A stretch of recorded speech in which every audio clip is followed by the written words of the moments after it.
1, 2, 3, go. Okay, for my report of demonstration or explanation, I decided to demonstrate and explain how I designed and built this cabinet / chest or box, whatever you want to call it, out of pallet wood. And I chose to use wood from pallets because it's very cheap. My dad gets them from his job, and I was kind of going for the rustic look because that's kind of what's in style around here.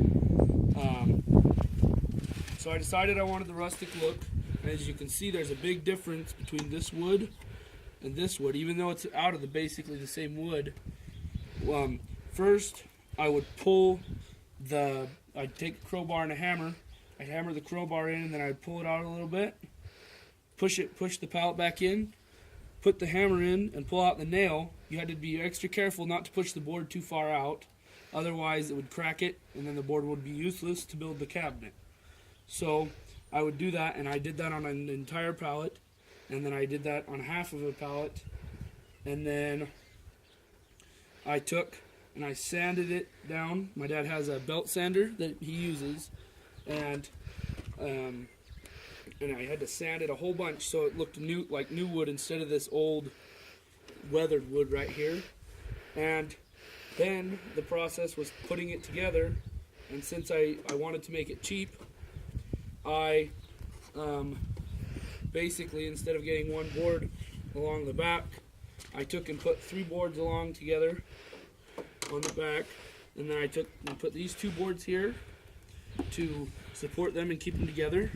At which point I put these boards on the sides, and then I put on the top this board that I cut out to fit the shape. Did the same thing on the bottom, and then I built the front similarly with the 3 boards, and then I wasn't quite long enough, so I had to peel off another board off the pallet, and I had to take the table saw and cut it in half right down the middle so that it wasn't too big, but it was big enough, which I then attached with this board. And my dad wasn't very happy with me for using these hinges because, like I said, I was going for a cheap design. So I didn't want to go find any hinges at the store, so I went and found some in my dad's shop, which turned out to be quite expensive. And so next time, if you're going to use hinges, if you happen to do this design, then make sure you ask your dad first. And on the inside, I also wanted it to have the rustic look when it was open, so I actually sanded the inside less because it makes it look more rustic and old-fashioned. And then this board here, I wanted it as a shelf, but at the same time, it needed more support when I was done. And these holes, you see these holes here? That's where the nails were in the pallet.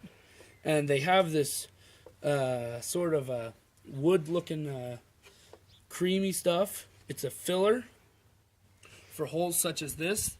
And then you can just paint over them to make them look like that. Look like there's no holes there, but like I said, I wanted the rustic look. So I didn't. And I think it makes it look a lot more rustic. I also could paint it, but there's a reason why I didn't, because I felt like I personally prefer the non-painted, though it's more likely to crack and wither over time.